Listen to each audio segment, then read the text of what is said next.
week 8 preview show for Scarfy Spurs Talks Premier League show. As always, I'm Kallum Stubbs 97. You stuck with me for another week. I have some great co-hosts with me tonight, and number 4 has just joined, so we will add our friend in as well and go straight to him. Good evening, John. How you doing, mate? Good evening to you, Kallum, Louis, and Sophie. How are you doing, guys? It's been, you know what? What a team tonight. Brilliant side. Lovely stuff. Brilliant to have you on again, mate. Soph, thanks for coming on from my original lineup. Obviously, we are missing the other guys, but thank you very much, everyone else, for coming on to back me up as always. So, Soph, how are you doing? I'm really good, thank you. Thanks so much for having me on again. And yeah, I can't wait to chat. Lovely stuff. And Louis, me and H... Well, me and Louis is H2s and all that as well. So how you doing, mate? Yeah, I'm good. Thank you for having me on, I guess. I only got the message about 10 minutes ago, but that's fine. Don't bother me. Great, mate. That's great for you to actually answer the call. So that's brilliant. So obviously, thank you very much for everyone for coming on. Evening, Barney in the chat. Big up to everyone as well who's watching. And there we go. John's already on it. Wonderful stuff. And H is here as well.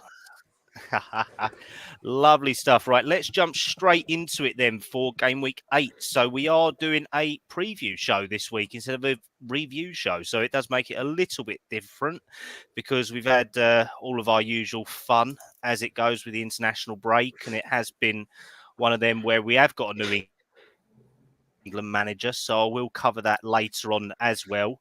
But let's go straight into Saturday the 19th. So, Louis, I'm going to throw it straight to you, mate. Yes. 12:30 kickoff. White Hart Lane, or the Tottenham Hotspur Stadium, as we like to call it. Big London derby, Tottenham versus West Ham, mate. How are you feeling on this one? I always get nervous because it's West Ham, and when we play West Ham, they turn up like prime Barcelona every single time, and it's annoying because they would lose one week and then they would come in and play their best football they've played all season. But I'm feeling a bit confident, although I don't really want to talk about Tottenham's last game. I'm still feeling a little bit confident though because we're at home. I don't think West Ham have been that good, although they are coming off a 4-1 win. But overall, so far to start the season, I think they could be doing a lot better. So I think this will make a good opportunity for us to beat a team who really want to beat us, and bounce back from Brighton. So I think we can beat him, and I think we will. No, I love your optimism, mate. I mean, I'm not going to lie. I've literally been stuck doing Brighton post matches, West Ham previews for the last week and a half. So I am probably burnt out, and I think I've given my score prediction at least 10 times. I'm not going to lie, and it hasn't changed at all. So let me throw it to you as another Londoner for us. And I know it's very hard for you to talk about Spurs, so I'll throw the Arsenal side to you on this one. Okay. What do you think for them? Because obviously they are coming off the back of a 4-1 win. It was against Ipswich, but they have got a bit of momentum behind them if they can score. So, I mean, what do you think to this one? Honestly, I think with the Spurs one, I think it's interesting with that West Ham at the moment because I think they're not having the best season, are they? But I think with Spurs, I think Spurs will win this, to be honest with you. But I think it's going to be close. I mean, I think West Ham always do turn up really against Spurs, so I think it's a tough one really. But I think it'll be like a 2-1 win for Spurs. I think it's going to be a good game to watch, to be honest, because I kind of don't know what to expect. It could go either way. But yeah, I'm excited for this one. But I think Spurs need to sort of get that win and go on a good run as well. But yeah, I think Spurs are going to win this, unfortunately. 2-1. Wow. We've actually got an Arsenal fan saying Spurs will win. That's going to be very interesting. John, I'm going to throw it to you, mate. I'm going to go for our outside definite neutral perspective on this, mate. Do you think this is the opportunity where Spurs can sink West Ham and get Lopetegui sacked, or is this going to be another one where West Ham play up and ruin Spurs' day like it's their Champions League final of the season? I think this game should be a Spurs win, but I think Spurs need to start winning. I mean, look, you're playing good football, yeah, you're playing well, and you're scoring goals. Your problem is conceded them.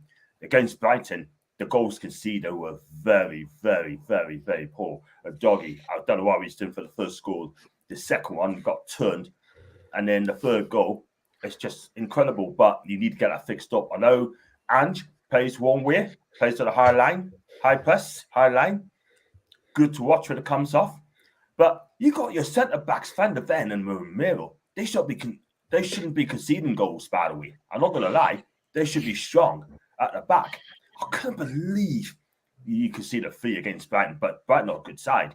And big up to them. But I think I think Spurs, you want a reaction. The fans want a reaction. From Ange wants a reaction. And I think he's going to get one on Saturday. I'm going 3-1 to Tottenham. Because I think West Ham's having a poor season so far. Do you know what I mean? And West Ham, for me, they spent all that money. And yes, to beat Ipswich 4-1, they got to build on that. Can they build on that? I think they come to the wrong place to get a result at Tottenham Stadium. But I'm going 3-1 to Tottenham because I think Spurs need to bounce back. Personally, I hope it's a draw myself, but I'm going to give 3-1 Spurs. No, I love your optimism on that one, mate. And it was 150 million from West Ham to beat an Ipswich team that are very much struggling. So hopefully it is a praising win for Spurs. But if not, the normal Spurs will turn up and we will get probably a 3-1 Spurs loss instead of a 3-1 Spurs win. Right, let's jump out to West London, and we're going to Craven Cottage, Fulham with Aston Villa at a 3:00 kickoff. I know Barney will be jumping on this one from the chat, so Barney, get your thoughts in on that one. I'm going to go to Soph on this one. What you got for it, Soph? That's a tough one because I think with Fulham, they've got a lot of, like we said before, they've got a lot of exciting players and they've got a lot of Arsenal players that I like as well. So I'm sort of, in a way, rooting for Fulham to do well. But I think with Villa, I think they'll probably want to try and get top 4 again this season. I think as well, though, them being in the Champions League, they'll be a bit tired. I think it'll be close, but I think it'll be like 2-1 Villa, but I think it's going to be so close. I think because both teams will want to do really well, and like we said, Fulham have improved so much. So yeah, and only just though I'm going to go 2-1 Villa, but it's going to be a good game to watch. Are you going for ex-Arsenal players to score them goals for Fulham, or are you going to think that it's going to be a bit of an edgy one where they'll probably be showing up at all on that day? I'm really hoping. I'm rooting for Smith Rowe. I'm hoping he can do a good job. So you never know. A few Arsenal players might help. Well, John, what's your thoughts, mate? Do you think Villa will have one eye on the Champions League games this week, or do you think they'll go and definitely go to get the points against Fulham?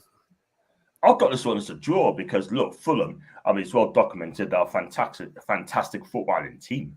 And Newcastle were found to the cusp because I was there. It should have been 6 or 7. But Fulham under Marco Silva has done a fantastic job. Bought well, and they're going to be hard to crack this season, especially at Craven Cottage. Against a Villa side, for me, they're having another good season, yeah? And this game could be either way. I think I'm going to go for an exciting 2-2 draw. I think there'll be goals in this game. I'm going 2-2. And you know what? I think I'm hoping this game goes for a draw as well. And I'm going to stick to a 2-2 draw. And I think it's going to be a good game to watch. This could be game of the day. And yeah, it's stuck on a 3:00 kickoff, so no one can actually watch it unless you're in another country. So the wonderful watershed moment at 3:00 on a Saturday. So obviously Barney's gone for 2-2 with you as well. Louis, do you echo what the guys are saying? Do you think it's going to be a Fulham Aston Villa draw? Do you reckon it's going to be a win? What way are you going on this one, mate? Or are you sitting on the fence with splinters where you don't want them? I feel like that game is actually could be game of the weekend. I know Liverpool and Chelsea's on it, but that game will probably be low scoring because it's Liverpool v Chelsea. But for this game, I definitely could be. That is a corker of a game. I think that's a brilliant game. I think Fulham have been excellent this season, and Barney knows how much I rate Fulham. So I think Fulham are excellent, and he'll love me for this because I'm going to go Fulham 1-0 because I think Fulham. I think Villa will still maybe be kicking themselves that they didn't get the 3 points against Man United. Because I mean, everyone gets 3 points against Man United, especially away. So I think Fulham can win that. You know, I think Raul Jimenez. I think he's been doing quite well recently. I think Fulham will win that 1-0. Lewis, you got yourself a new best friend there, mate, for your prediction this weekend. So there you go. You're now +1 friends. Wonderful stuff, mate. Right, let's jump all the way out to, I would say, sunny Suffolk. I don't really think Suffolk's all that sunny, to be honest, all the time. Let's go to Ipswich Town versus Everton. Another 3 o'clock kickoff. I think this one's got all the makings of... it could be a very drab game. It could be a very high-scoring game. So, Lewis, I'm going to come back to you on this one, mate. What you got for this one? No offense to both teams, but you could not pick a more boring game, could you? I'll be honest, I feel bad, but no, I'm sorry, but it's quite boring, let's be honest. But no, I think, we just lost 2 watchers while you said that, mate. That was wonderful when you did that. I'm sorry. Oh well, but no, I think Ipswich will win that. I think this could be Everton's season where they go down. I'll be honest. I don't think for Everton it's looking a bit bleak, and I think this is a game. If Ipswich are to stay up, which I think they can, this is the sort of games they need to be winning, and I think they might edge it like 2-1 maybe to Ipswich. I think it'll be a really boring game. I hate to say it, just going off of what it looks like it's going to be. Okay, mate. Okay. John, let me come back to you, mate. Do you think this could be another game for Sean Dyche to try and lift Everton out of the relegation zone up the table, or do you think it'll be Ipswich hitting and hoping with Liam Delap? This is a tricky game to call because Ipswich playing good football. Everton are a tough side to crack. You know, we can beat Everton. I was disappointed we didn't beat Everton at all. But I went up to Goodison Park, very disappointed. But for me, that's a hard one to leave because I tell you what, this game could either way. I mean, whoever scores first will probably go on and win the game. I think Ipswich will fancy it. They're looking for the first win of the season. Everton, they need to get points to make sure they could drag over the relegation zone. So is Ipswich, by the way. I've got this game, and this is going to surprise a few people. I'm going to go 0-0. Okay. Soph, do you concur with John, or are you more of Louis' view? I think Everton need to win this game because, you know, they're not doing too good and they need to just have a good season. But I think it's a hard game to sort of know which way it would go. I think it'll be 1-1. I think it's going to be a draw because I think both sides need to win, really. Ipswich are quite exciting to watch, but it's a tough one. I think Everton have got to win this, really. But yeah, I just think it's going to be a draw. It might just be one of those boring games to watch, really. Well, if they do cancel themselves out, at least that'll give probably a point gained for each team than a points dropped either side of it. Okie dokie. Let's jump to Old Trafford, where Ten Hag is definitely still feeling the pressure, and anyone could get 3 points from there at the moment. So, John, I'm going to come to you, my friend, on this one. Our Northern Brethren in Manchester versus our favourite team in West London over Fulham. Let's see how that goes. What are you thinking on this one, mate? That's good. I'll tell you what, Ten Hag needs to win this game for many, many reasons there. I mean, after Fergie was let go, really, by Ineos as an ambassador. But for me, I think Brentford definitely score. No ifs or no buts, yeah. But United need to win this game. They're 14th. Shocking. Absolutely shocking, yeah. I mean, this team, right? I'm sorry. I don't know where this team is going. I really don't, yeah. And the players got to take some of the blame as well because they just haven't been good enough, yeah.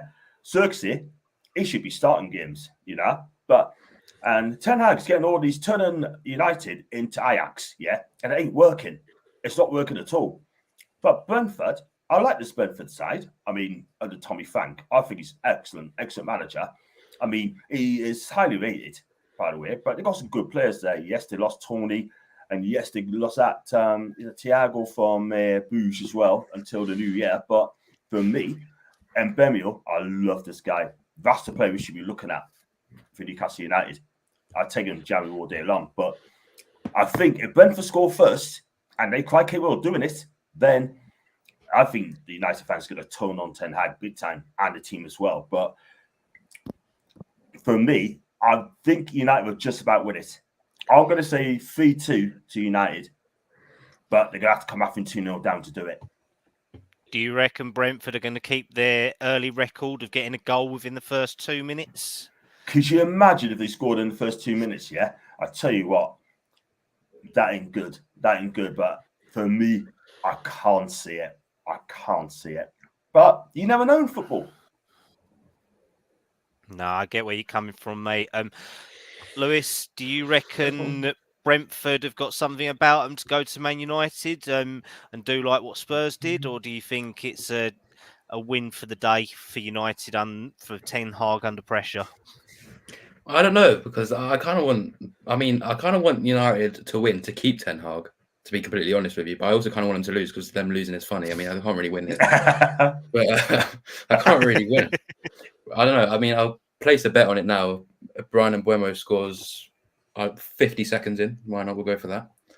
And then United probably will win. But I mean, that's fine by me because it keeps that board man in the job longer. So it's fine by me. I don't mind that. I don't mind that. I love that. 2-1. 2-1. Sophie, you holding on. So Arsenal. Oh, do you know what? I'll go with you on that one, Lewis. Sophie, you holding on for Ten Hag to be there until Arsenal can go to Old Trafford for 3 easy points? Do you know what? I mean, I don't actually know exactly when we play United. I don't think it's for a while actually, but I mean, he can leave when we've played them. But I think, do you know what? I think he does need to go, but I think for us, it's a joy to watch, like them just collapsing. But this game, to be honest with you, United need to win this really. I mean, I spoke to a United fan before, and I mean, his job's really on the line. I mean, I know the club are looking for managers, but nothing seems to change, so I don't think he's going too soon. But yeah, I think it could be a draw. I think Brentford are a tough team to play against, but I think it'll be 1-1, or or one of the teams will just nick it. But it's going to be a very interesting game, and Brentford, they could really win this. But I'm just interested to see how Ten Hag gets on the season, really. Well, it was definitely a very controversial week for United, like what John did say, with Ferguson losing his long-term ambassador deal as well. It's been very much mixed deal where they're saying that they want to save money, but also that a lot of people like Cantona are coming out and saying that Ferguson should have a lifetime place just to do what he wants. It's definitely split people's opinions. So what we will do, I want to jump. Let's go to St James's Park. John, tough game against Brighton, mate. Where are we going with this one? Are we going for a Brighton win so they come up all the way from the south coast and ruin your day, or are Newcastle going to start getting some form behind them under Eddie Howe? Look, this game could go either way. I mean, I don't feel confident going into this game against a fantastic organised Brighton side. And you look, what he's done, Fabio Hutzler, he's done an amazing job there. Seriously, to come back from 2-0 down and then comes back and wins 3-2, just with an international break. I think he's got something going for this guy. Do you know what I mean? I think this guy's going to manage one of the top German sides one day. I'll give this guy 3 or 4 years, and he'll manage clubs like Dortmund or Bayern Munich. That guy could walk in that team straight away. But for Newcastle, depends who we play. Now, if we play Jacob Murphy, Miguel Milner, and Sean Longstaff, we're not winning the game. Yeah? Let's be real. And also as well, right? I mean, Isak needs to be back for this game. If Isak comes back from an injury, then we might get a chance. But for me, I don't want to bet against my side, but my heart says it's going to be a 2-1 Newcastle win, but I'm going to go one each in that game. Okie evening to Luca in the chat, Big as up, always, Luca. mate. Big up, Luca. Right. Luca, can I ask Luca a question if he's watching? Luca, that game between MK Dons and Wimbledon, is there hospitality opening that day? Can you book a hospitality that day? Okie Luca, if you are here, mate, speak up to John, and I'll be happy to post it for you. Lewis, what are you thinking? Do you think Brighton are going to steamroll over Newcastle like they did with Spurs and ruin their day as well, or is it only going to be for our benefit? I know there's something about Brighton. I just don't like that team, you know. There's something about I can't think of it. What? But I just don't like that team. There's something about them, you know. I know this game has a lot of injuries for both teams. It's hard to call, but I hate Brighton, so 4-0 Newcastle. 4-0 Newcastle. Okie dokie. Brighton. Soph, do you reckon Newcastle will actually have a striker, or will they have Anthony Gordon and he'll be as bad as he was playing for Lee Carsley against Greece the other night? Yeah, I don't think that's probably still going to stay the same. I mean, I don't know what this latest news really with Isaac is, but yeah, Brighton. I mean, it's so hard. I mean, they've had a really good start to the season, to be honest with you, and they've got no reason not to be confident in this game. So it's going to be very, very tough. But I think Newcastle really need this win probably more than Brighton. I think obviously drawing with Everton, and I know the Man City result was very good, but you need to go on a good run now. I'm going to go 2-1 Newcastle, but I think it's going to be a very tight game, to be honest, because Brighton, like I said, they've had a really good start to the season. So, yeah, it's going to be a good game to watch, really. Okie dokie. So this one probably has the same as a good makings of a good game. So let's jump to the rest. Our last 3 o'clock kickoff on the Saturday. It is one that one of my best mates is going to as a Saints fan. Saints versus Leicester at St Mary's. Soph, I'm going to come back to you on this one. Do you think this is the making for a good game, or is it going to be a relegation scrap where we're going to have very little goals and very scrappy play? Yeah, I think possibly, really. I mean, it's going to be a good game, but I think with Southampton, I'm always sort of hoping they can do okay because obviously Ramsdale. So, but I think you make a good point though, because I think because they're both in that sort of position where they need to sort of stay up, and I think Southampton need a win desperately. I think with Southampton, I think the amount of goals they're conceding is ridiculous, to be honest. I mean, against us, they did give us a good test, but I think it's going to be 2-2. I think it's going to be a very competitive game. Like I said, if they both need to win, I think Southampton need a win definitely. And like I said, they've just not had a good start to the season really.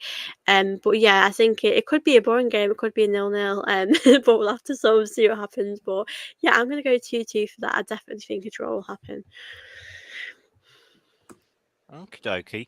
John, I'm going to come to you on this one, mate. So Southampton sit 19th with 1 point, and Leicester sit 15th with 6 points. What manager is under more pressure? Is it Steve Cooper or is it Nathan Jones that's at Southampton? Russell Martin. What one do you think's under more stress, mate, and more close to getting their job gone by Christmas? I don't think Steve Cooper will, because I think he's going to get away with it. But Russell Martin, he needs to find wins, and he needs to find wins quickly.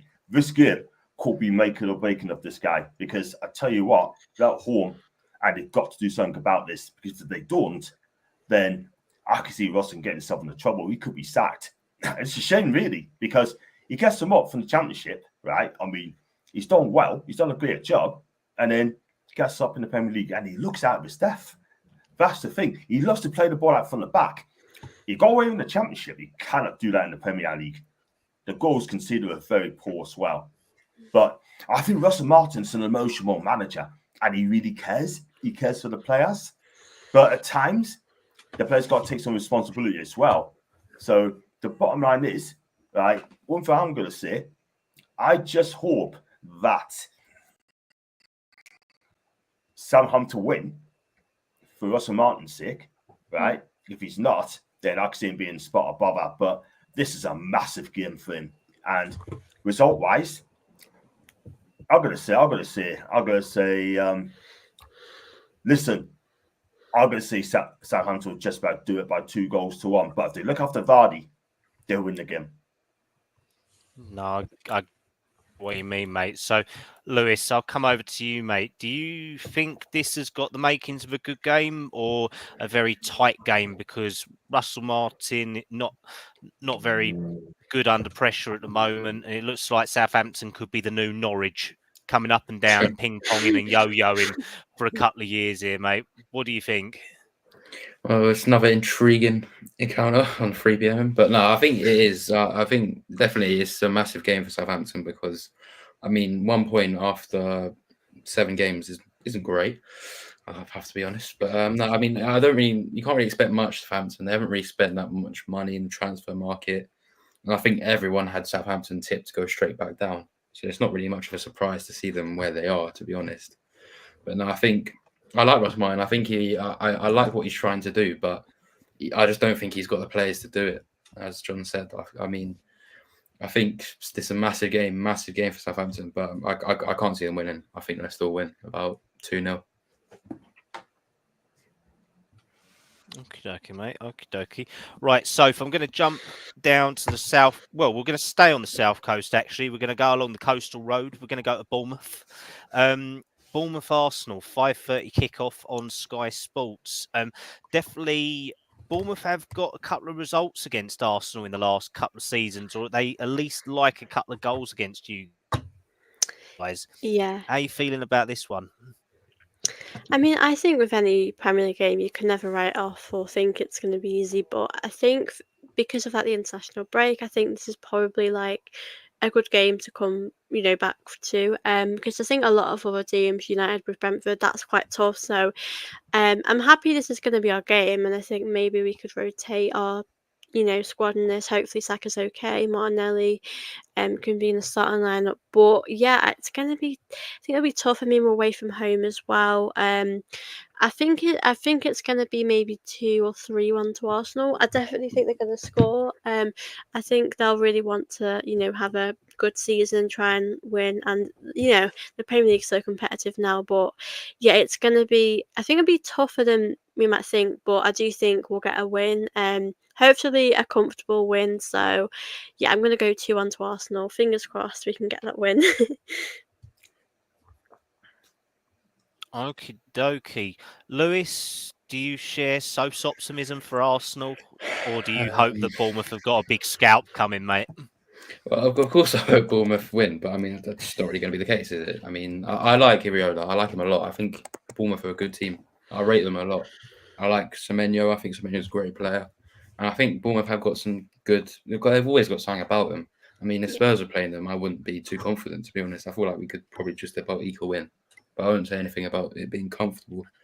But for Arsenal, it probably will be comfortable. Let's be brutally honest. But I mean, I don't know. I mean, Arsenal have got a few players out. I mean, Odegaard's obviously out for a while. Won't be back. I don't know if Havertz will make this game. I've been told it's late October, but I mean, you never know. They have got a few injuries, so maybe that could play into Bournemouth's hands. I hope Bournemouth can get a draw, maybe, but no, I'll go 2-1 Arsenal. It seems logical, unfortunately. Okie dokie. John, do you think it's got the makings of an all-action draw, a high-scoring, one-sided game? Do you think Bournemouth have got enough about them to be able to give it to Arsenal, or will Arsenal persevere with the squad that they've got? I think Arsenal will be too strong for Bournemouth. Look, Bournemouth will give it a go. They have a couple of good chances. I think they're not going to take them. And Evan Nielsen will come good. Semenyo, I love this guy. I know a player I take at Newcastle as well as side of mid.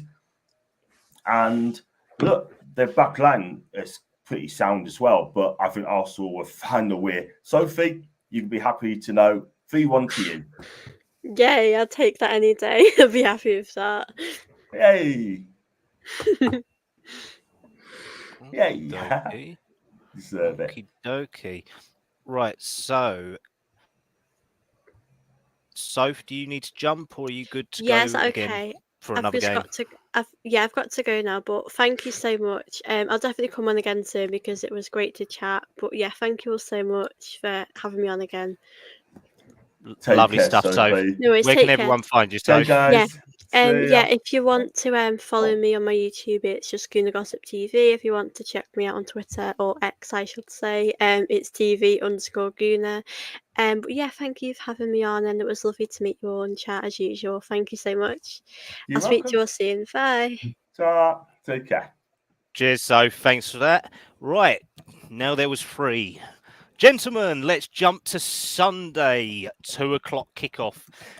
This one, I think, has definitely got the makings of a very interesting game in the sense that Wolves are bottom of the table. I don't think anyone would have seen this coming, and it doesn't look like it's any better for them against. Well, I was going to say top of the table, but see, City are second. So, Lewis, do you think this is a chance for Wolves to get some points on the board, or is this going to be everyone's weekend to have Haaland in their FPL team and he's going to absolutely steamroll Wolves? Well, I hope so, because I have got Haaland in my FPL and I've captained him. But the thing is, I don't like this fixture because Wolves actually, when they play at home against City, they actually do get results. It happened, I think, last year. I don't know if it was last year or the season before. They won 1-0. Wolves did one. I can't remember. And then again, I remember, I think they won 3-2. I think after Edison got a red card. I don't like this fixture because Wolves do turn up against Man City. I don't know why, but they actually do. And it's worried me a little bit. I am a little worried because I feel like Wolves sat in bottom, only got 1 point. I mean, if you're a Wolves fan, you probably don't, on paper, you don't like the look of it, but the players just turn up when it comes to Man City. I don't really know why. I think this is going to be a very tight game for some reason. I'm going to go 2-1 Man City. I think they'll just about edge it because it's what Man City does. But I think it will be tight. I don't think it'll be a 4 or 5-0 Man City win at all. I think it'll be very close. Okie dokie. John, do you echo that, or do you think it's going to be a very much a steamroll game? It does look good for Wolves, doesn't it? I don't think they're slaughtered, but Man City will be too strong for them. I mean, Wolves have started poorly, haven't they? Not good at all whatsoever. I don't know what I mean. And Gary O'Neill, right? I mean, I still think he's the right guy for the job, 100%. But for me, I've got to have to say 3-1 to Man City, and they'll definitely find a way because they need to find a way if they want to keep up with the Arsenal. And they cannot afford to drop any more points. That's the thing, because Liverpool will probably win. Arsenal definitely beat Bournemouth. However, I think it should be for easy points to City. Okie dokie. So we're all going for a City win on this one. So it looks like Wolves' misery is definitely going to still be there for at least another week or so. Let's jump to 4:30 kickoff. Obviously, the big game that everyone's primed up for of the weekend. It seems everyone's big pickings. Let's go to Anfield, Liverpool, Chelsea. John, I'm going to stick with you on this one, mate, because obviously Liverpool top the table. Chelsea definitely have a bit of good form behind them. I mean, they can probably field a couple of different teams if they wanted to as well, as we have all said constantly going through it. What's your thoughts towards this one, mate? So it's a bit frozen there. Is that Brighton match? I'm not Brighton. Which game are you on the back? Sorry. No, it's Liverpool, Chelsea, mate. Oh, that's going to be a tricky game. That's going to be an exciting game. Will there be goals in this game? I think it will. But Chelsea's playing really well. So is Liverpool. That's the thing. I think I'm going to go Liverpool just. I'm going to say Liverpool 2, Chelsea 1. But I think the way Onslaught is getting his feet under the table, taking over a Klopp team, it's like a better than over, isn't it? It's like taking over. Do you know what I mean? But Chelsea will have chances, 110%. But losing Alisson in goal is a massive, massive blow. It really is. Absolutely huge blow. But I still think Liverpool have enough. I'm going 2-1. Lewis, do you share the same thoughts as John? Because obviously Alisson is a big loss for Liverpool, and it looks like that Kelleher may be back, but not confirmed yet. Or it could be their third choice goalkeeper, who I'm not even going to try and attempt to pronounce his name because I will do it a discredit as well. Or do you think Chelsea do have enough in their front line with quite a few informed to be able to put a couple of goals past Liverpool? What do you think?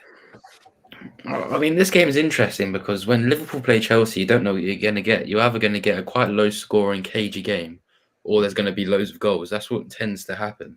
And I think this time, I'm going to spring for the goals option. I think it'll be a Super Sunday 4:30 that actually does give what it's promised to give. And I can see Liverpool just about having enough for Chelsea. I think the game could be I think this could be a fantastic game. I think if Kelleher's back, I think he's still a great keeper. I think Kelleher's brilliant as well. Not a bad number 2 to have knocking about. So I think, though, players like Mohamed Salah, Diogo Jota, I think they're going to come in clutch for Liverpool here, and I'm going to go for 3-2 Liverpool. But yeah, definitely goals as well. For both teams, players like Cole Palmer as well on form, he'll probably bag a brace. Wouldn't surprise me. So we're hoping for a good game this Sunday. So make sure if you're having a roast dinner that you are tuning into that one, even as a neutral. It might have a good aspect to it. So let's go to our final kickoff of Game Week 8, and that is a lovely 8 o'clock kickoff, travelling to Nottingham to watch Nottingham Forest versus Crystal Palace. Lewis, I'll stick with you, mate. Are we going to back the London side, or are we hoping that Forest reap some misery on our South Coast brethren? Well, South London brethren. I mean, this game is... Palace haven't won a game yet. This is kind of a must-win. I mean, although you say must-win games, only 7 games in, you might not say that, but I think Palace do really need to win this game because alarm bells are going to start to ring if they don't win a game soon. Although, I mean, I think, again, I say it a lot, Palace, they look on paper, I think they've got a good team. I think they've got a great, young, exciting team. What they were doing at the end of last season under Glasner was fantastic, and everyone was raving about it. Coming into this season, we thought that would continue. It hasn't. I mean, I think definitely Palace, they got to get results soon. I mean, Forest had a good start to the season. That's undeniable. I mean, they just got a point off Chelsea away, which, I mean, I think they'll be very happy with. I would definitely be happy with that. I mean, I don't think Palace will win. I think it's going to be a draw. I think Monday Night Football, no one really likes Monday Night Football, but I think it will be a decent game. 2-2, I think. Okie dokie. Yeah, definitely Glasner needs to get out of the relegation zone. But ultimately, if we're putting our Spurs hat on, we do need Forest to lose as well because they are level with us, to be honest. They could go ahead of us if they do win and Spurs have a really bad game against West Ham. So, John, I'm going to come to you on this one. Do you think Nuno's got enough with his team going forward, or do you think Glasner will be strong at the back on this one, mate? I think this game Palace needs to win for many, many reasons. Yeah, they haven't won a game yet until, last season quite a bit. But I think Glasner, is he under pressure? I don't think he is under pressure, to be fair, because who are they going to get in to replace him? I'm sorry, but look, talk about him being under pressure, I'm sorry, not at all. But for me, I mean, I truly believe that Palace will find a way, but Forest are playing really well. They are so tough to beat under Nuno, and they got some good players there, man. I mean, look, you got a few players could game changers as well. We got to play them in a couple of weeks' time. That's not going to be easy. But for me, I think it's going to be. I don't think Forest will get beat. I'm going to say 2-2, but I think it's going to be an entertaining draw. Okie dokie. So it looks like that Glasner will not most likely be getting out of the relegation zone if we go on the nice part of saying that we're going to stick by a draw on this one. So obviously that is all the Premier League games for this week. I do want to just jump in quickly before we call the show to an end. Obviously, today we did get the news that Thomas Tuchel is the new England manager, taking on the mantle from Southgate after stepping down, and Lee Carsley deciding he wanted to go back to the under-21s as well. So, John, if I stick with you on this one, mate, what do you make of Thomas Tuchel being only the third non-English manager to take over England on this one? Because I know there's been a lot of controversy behind this and a lot of people questioning it. I think I'm quite excited by it, to be fair. It's a big-name manager. What do you think, mate? Look, I'm going to stand by what I'm saying, right? I mean, I've got a lot of stick today. I've got a lot of stick, right? Because basically, right, I mean, there's someone on there. I'm not going to mention that person's name, right? I mean, maybe that person in a bad mood with me, right? But I hope that person either apologise to us or there's going to be problems. That person might be even watching this, yeah? But the thing is, so I have my opinion on Tuchel, right? This guy's won 11 trophies, right? As a football manager, yeah? His win rate is 60% win rate, right? You tell me, take out Eddie Howe out of the equation, right? He's staying in Newcastle. He's going to stay in Newcastle anyway. Which English manager is going to take over, right? To take our club further forward, yeah? Frank Lampard, no thanks, yeah? Steve Cooper, not good enough, right? Who else was it? It was linked to England, yeah? Graham Potter, what has he done since he got booed out of Chelsea after, 5-6 months, right? Not good enough, yeah? For me, those three, not good enough, right? And Eddie Howe, stay in Newcastle, yeah? Who else is out there? Which English manager who's out there who can walk in now and take this job moving forward, yeah? I mean, you got Sam Allardyce, so I come out and said that they made a mistake, right? Bitter Sam, you know what I mean? That guy, I'm sorry, his days are done, right? Then you go for the next best thing and go out there and find the best person for the job. And now, if Pep Guardiola was manager, right, named manager today, I guarantee you one thing. Would it be a meltdown on social media today? Definitely not. I guarantee it won't be. Everyone would be delighted to get Pep Guardiola to become manager of England, yeah? Thomas Tuchel, right, comes in with a fantastic record, yeah? He's a winner. The man is a winner, yeah? He's a winner. He's won things, yeah? And then I have people coming at me saying that I'm dissing Gareth Southgate. Now, I'm telling you now, right, a lot of people misread what I'm saying, right? Gareth Southgate is done well. He got us to 2 finals, yeah? Yeah? But the trouble is, though, he didn't get us over the line. That is the thing, and win us a cup. Thomas Tuchel would, yeah? And I'll put out the stats today, and a couple of people having a go at me, saying that, you know, that it should be an English manager to come in. Not necessarily. Look at what Sabina Wagman done with the women's. Won the Euros with the women's, yeah, beating Germany, yeah? Did anyone jump on her? Did anyone jump on England women's? No, they did not, yeah? Football is a multinational game. For me, it doesn't matter who's the manager is for England. We want the best manager to take our country going forward. Tommy Tuchel, good luck to you, man. I'm saluting you. And you know what? You're a winner. And I will give this guy time. Am I right? Am I wrong? No, I appreciate that, mate. I definitely appreciate all your points coming where you're coming from on that. Lewis, if I come to you, mate, obviously a player near and dear to our heart in Kane did have his best season under Tuchel at Bayern Munich. Do you think this is good for him on the big stage for England, or do you reckon that, like a lot of people have echoed, that his football will be too defensive and we will be bored watching them play? Well, I mean, for Kane, I think it's a good thing. I think Kane and Tuchel both really like each other, and I think it's a great thing for Kane to start off with. I mean, Tuchel's approach, it can be considered defensive. I'll be honest, but I'll be very honest. Look at the last Euros. Were England an attacking team? Not really. No. I mean, we got some of our fans were absolutely having a go at Southgate for every time if we were to go 1-0 up, absolutely dropping back, playing Jose Mourinho type ball. I mean, we played 5 backs before with Southgate, played 3 backs. We were never really attacking football at all. It was a bit defensive. But no, I think look, he's getting stick because he's German. I mean, this isn't the 1940s. Let's be brutally honest. Does it really matter? No, it doesn't matter. It does not matter. Like, I mean, it's. I don't care. I mean, we haven't won anything since 1966. I mean, that's the big issue. And if you look at our pool, our squad, we have got anyone. I don't care what nationality you are. It's undeniable fact. We have one of the best squads in the world. It's a fact. I don't care how anyone looks at it.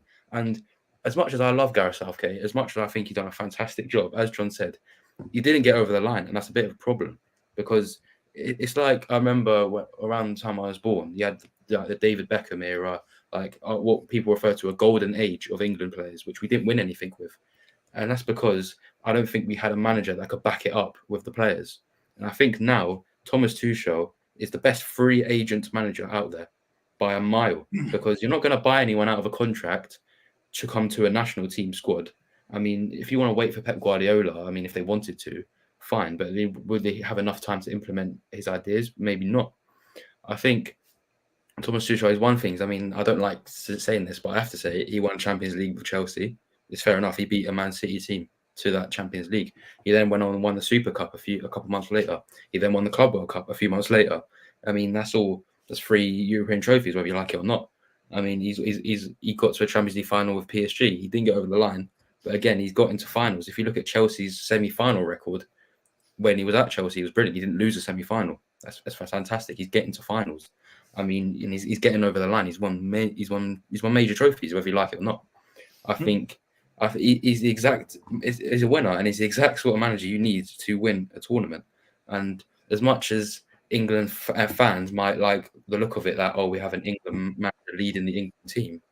There's not as much as that's true, and maybe I would want that as well personally, because I think it makes sense. The England managers, the pool of current elite managers, English managers, it's not great. I don't really think we have an elite English manager right now, and that's that is a bit concerning. I mean, I don't think an English manager's won the Premier League in its existence since it was formed in like 1990. I can't remember when the Premier League was formed, but no English manager has won it. By the way, that tells you all you need to know. And so we've got Thomas Tuchel, arguably one of the best, or if not the best, free agent manager right now. I'm excited. I think he's going to do fantastic. And people that are having rants on social media like, he needs to be English. Gary Neville, Jamie Carragher coming out, he needs to be English. He needs to be English.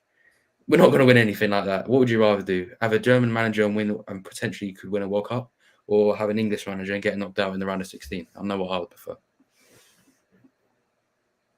Yeah, and exactly. You know what it is, right?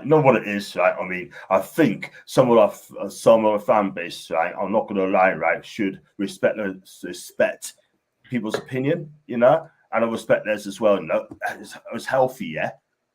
And some of the comments I had today, right? It's absolutely shocking. Yeah, I'm sorry, but at the end of the day, right? People have to understand we need a winner. Yeah, Gareth Southgate. Yes, he's done good. He's got us 2 finals, but he didn't get us over the line. That is the thing. We need someone who's going to take us to the next level, push us forward, push us along. Okay. So, who do you guys think will be? Do you think he'll stick with Kane as captain? Do you reckon he'll go for a younger captain now to take him forward into the 2026 World Cup? Because I mean, this is only my own opinion.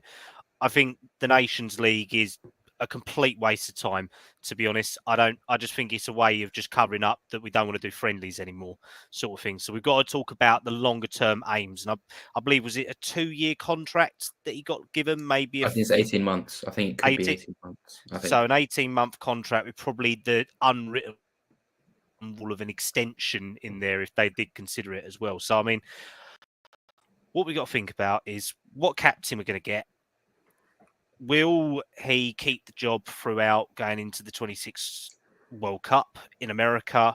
And what sort of squads will we put together? Are we looking at bringing all the old guard back? Are we going to end up with Henderson? Are we going to end up with every old player? Or is he going to go for a rejuvenated idea within reason, like what Carsley was approaching?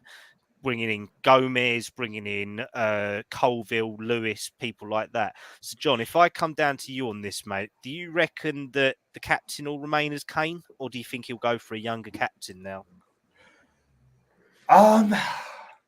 He worked with Kane at Bayern Munich, yeah, and he's done a good job under Thomas, yeah, but I still think he'll be captain. I really do, because he was a better in season for me. I just think it's going to be Harry Kane's captain again. But there's other good captains out there. Mark Gay will be a fantastic captain, right, for me. But would I take him at Newcastle? Probably not, because he wants to go to Liverpool now. So for me, I think Gay will be a good leader.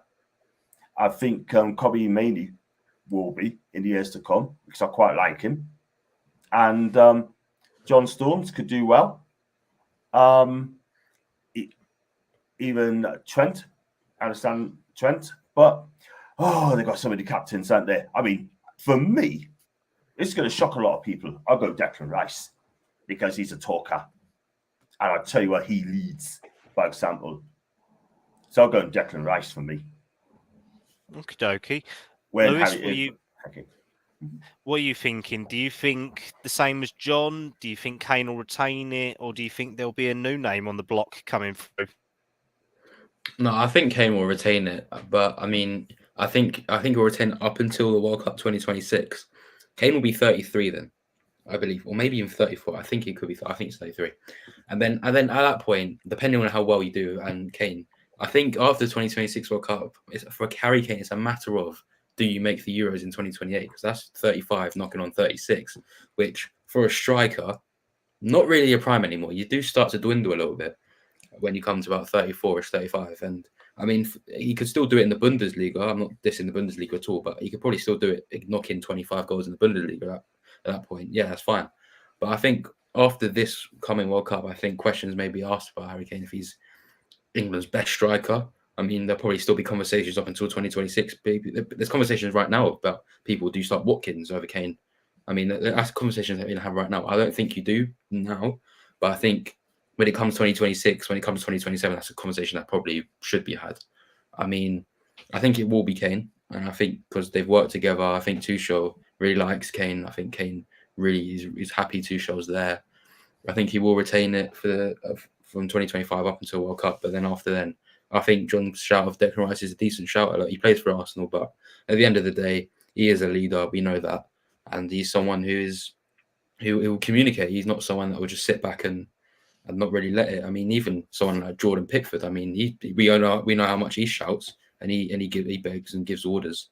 So maybe even someone like him, I don't know, but it's just you want someone, a leader, and someone who really communicates and get their ideas across. Yeah, no, I definitely agree where you're coming from, mate. You did make a very valid point about Kane's age as well. And just to piggyback onto that, I mean, we obviously, as Spurs fans, saw Kane have a lot of niggling injuries with his ankles when it came to it. He'd take a knock and it'd definitely be one that put him down. And then he kind of recovered for a little bit. But I mean, based on how it's been for the last 6 months, and even seeing over the Euros as well, he was definitely nursing something, and he hasn't been the same this season either. From what I've heard from the German press, that there's definitely he's been a little bit more off the pace. He's been out injured more as well, not getting fully fit still completely. Do you think that could have a detrimental impact on him going forward as he ultimately will get older as well? The body won't recover anymore, will it, as much? Yeah, no, 100%. I think I mean, I hate to say it, but if this upcoming World Cup 2026 is Harry Kane's last major tournament for England, it wouldn't surprise me. It actually wouldn't. I don't like to say it because I love Harry Kane. Obviously, if Spurs, I think he's probably our greatest ever player. The argument can be had. The argument is probably there. I think he probably is. I mean, but I think for England as well, I know a lot of people get on his back that he hasn't won anything throughout his career, which is a massive shame because if you look at it, I think he is up there, arguably England's top goal scorer. You can argue he's maybe England's best ever striker. I know he hasn't won anything with England, but he's very unlucky at his career because you know there are players there. He's so talented, one of the best strikers of my generation. So, but it would not surprise me. The injuries there, as you get older, your body you get more fatigued.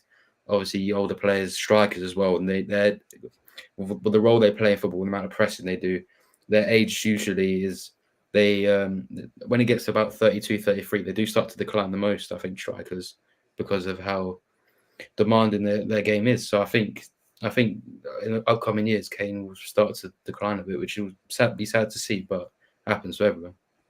No, exactly, mate. John, if I can bring you in on this one, mate, who do you think is the most likely person around the England setup at the moment to replace Kane? Because obviously we've got Ollie Watkins, we've got Solanke, who are in the sort of peripheries of the squad. You've got other players who can kind of step in on that as well. And we've got our old friend Kallum Wilson, who can't even keep himself fit either from you guys. So does he have a chance of getting into the England setup, or are you saying that there's probably more younger players coming? I think Callum Wilson's done. Been playing for England. I think he's done. His injury record's not great, isn't it? And I don't think Tuchel would take a player who's going to be injured for me. I don't think it's good enough. Not for me. From third, I love Callum Death, but I just don't think for me. I just don't think he'll be playing for England again. Ollie Watkins, yes, 100%. I would say Dominic Solanke, yes, 100%. For me, when Harry Kane goes, then I think it's going to be Ollie Watkins for me, because he's a goal scorer. We have not got enough English goal scorers in this country. That is the thing, because it's all foreign players, no disrespect. Do you know what I mean? Can you imagine Isak's an Englishman? He'll get goals, yeah? 29, he'll get goals, yeah? But for me, you have to look out for the ones like Liam Delap for Ipswich. If he does win the Premier League, I tell you what, this guy will be the future. Playing with England, 6'1", scores goals, and you know what? I mean, Man City loathe to get rid of him. I thought Ipswich played a blinder there. They've done really well getting this guy over, yeah. But we just haven't got enough English strikers in the Premier League. I mean, you have to take a chance to go in the Championship and bed them in. That is the thing. And for me, well, we have to go Ollie Watkins. We have to, because he's the one that scores goals for Villa. And what is he, 28, coming on 29? It's just a shame he's not 22, 23, but he is by his date of birth, by his age. But look, I think it's going to be Ollie Watkins and Dominic Solanke going forward. But for one to watch out for is Liam Delap. I think this guy will come good. No, I definitely get where you're coming from, mate. And I think a detrimental impact of having Kane actually as our leading man for so long is that quite a lot of other like strikers who were sort of in and around the periphery have actually, because of their heritage with their grandparents as well, they changed nationalities, didn't they? So there's people who are actually ripping it up now. Ademola Lookman on the in the continent. There's Mikel Antonio as well. I mean, I will never praise Mikel Antonio because he's always scored against Spurs, but there's players around that have been there and actually changed their nationality. Or there's other people like Calvert-Lewin who have just had such horrendous injury records like Wilson that they haven't really had the chance, have they? And it's only now that Kane's getting to the end of his, getting towards more of his later stages over the age of 30 that you're probably looking at it, isn't it? I mean, we're looking at Liam Delap as the youngest one that everyone knows his name of. But I mean, apart from that, who have you maybe got? Jacob Ramsey at Villa, but he's more of a 10. Maybe Cameron Archer. There's people like that out there. But there's, like you guys have said, there's no one jumping out thinking this is the next new number 9 to lead the line, is there? Because even Watkins and Solanke are over 26, 27. So how many years at the top have they got as well to go? So that's going to be interesting. But if we can just have a think about, obviously Tuchel's not coming until January, so it will mean that we have. Is there one more international break before one more? I think it's end of the November. year? One more. So is Carsley going to stay on for that, or Yeah, is he he will. going? Yeah, he will. He'll be staying. Probably to his disgruntlement, to be honest. I think he'd rather be back the under-21s based on his quotes from the other night, because I don't think he's enjoyed his time, has he, here as the sort of stepping manager for it. Do you reckon the players that he's picking now will keep their squad status in when Tuchel announces his first squad, or do you reckon there'll be some controversial people? So, Lewis, if I come to you on that one, mate. I don't know. I feel like Tuchel's that sort of manager who likes is a mix of experience whilst also having a mix of youngsters. I don't think it's clear and obvious. Lee Carsley, he's worked with the under 21s. He much prefers using youngsters. He thinks that that's the way to go, which is fair enough. I mean, everyone has their own view of that. I feel like Southgate was one that much preferred the experience, and we saw that a lot. I mean, he was picking Henderson, he was picking Maguire, players that probably aren't doing it at club level, but he's picking them because they're experienced. And I think Tuchel will offer a balance between both of those kind of approaches. Really, I think he'll probably just pick players based off form as well. I don't think he'll pick players like, even if Harry Maguire, who we know is probably better for England than he is for Manchester United, I think he probably won't even get in. I think he'll just be picking players that are playing really well at club level. And there might even be a surprise picking there, even though like Angel Gomez, who's at Los Lille currently, is doing well. Even he might get in if he's doing well out there. You know, I think he'll go with some youngsters, but also go with a mix of experience as well.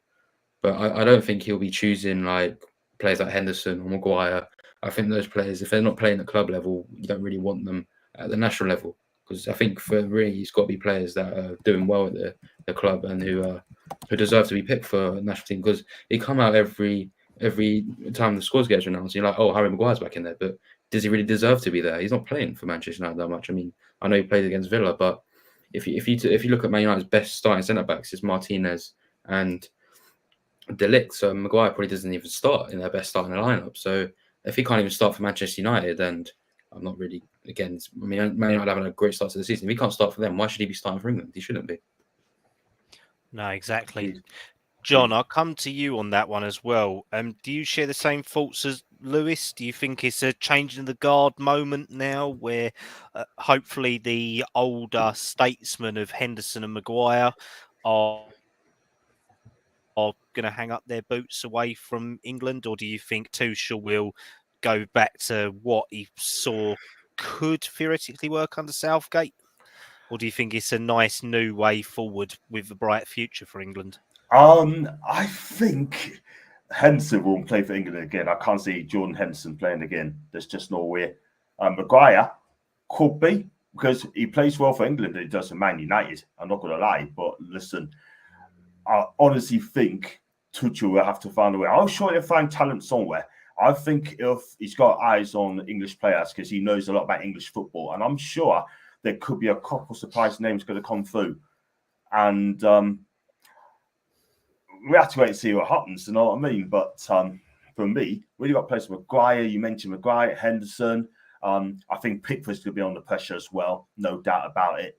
And also as well, there's going to be a lot of players going to be under pressure as well. But we have to see what happens, lads, because he's going to be new and we have to wait and see. But we'll see what happens. But I think Tuchel's first pick is going to be very, very important.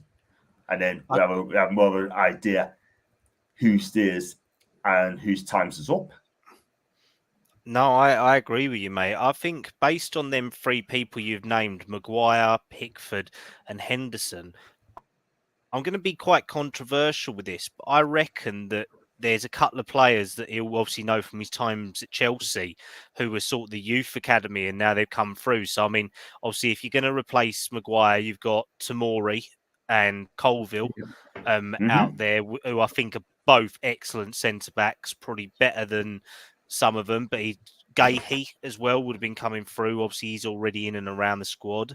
You've then got probably Gallagher, who would have been there or thereabouts for Henderson as a within reason a kind of same sort of player.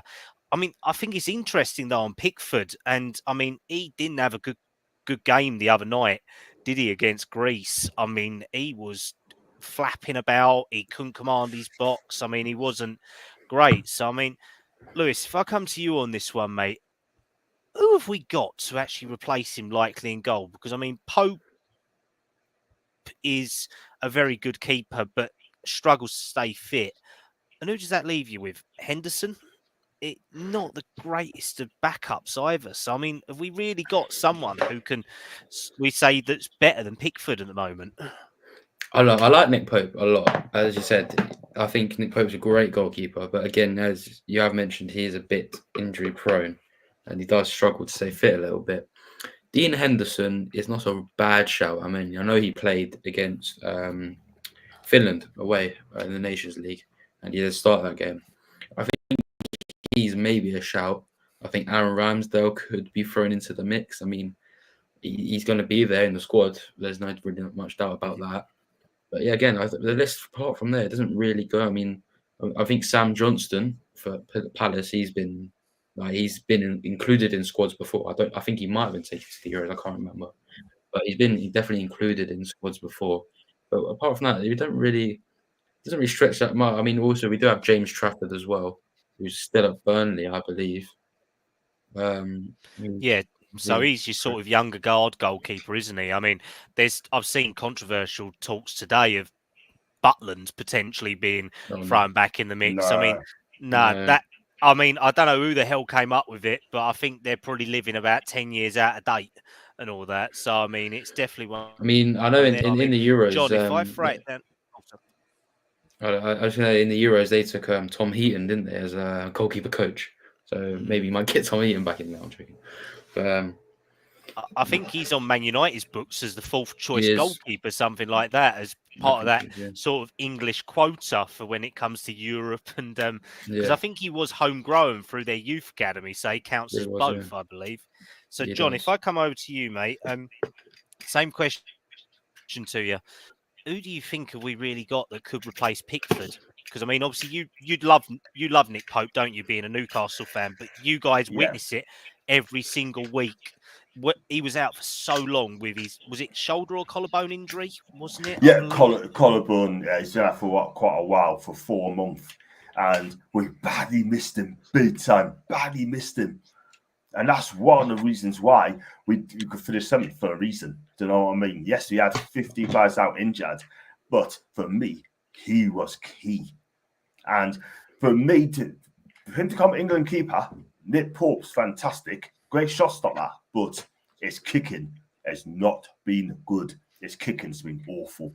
And that's his problem. That's his weakness. Distribution, you have to have the lot. You're going to play for England. Distribution, kicking, it's not been good. That needs a lot to work on. That is the thing. But as a shot stopper, he's a 10 out of 10.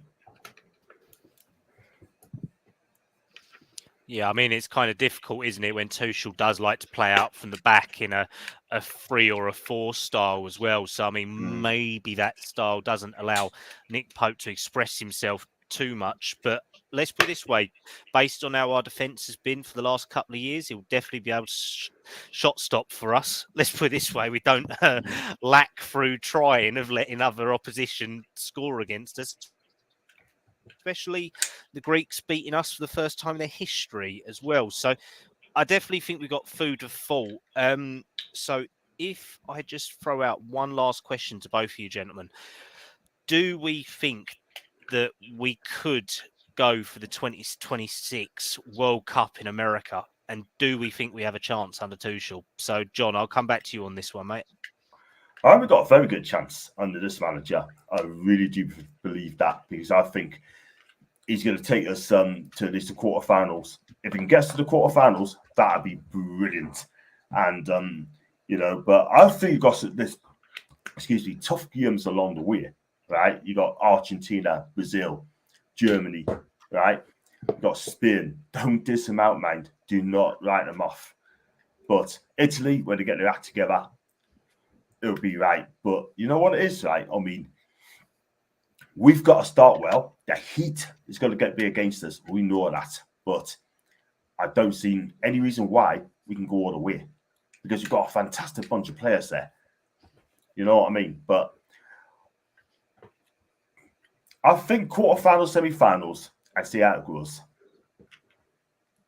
Okay. Lewis, do you have the same optimism as John, or could Tuchel be out? Could Tuchel have got sick of the Nations League already and be out job by then.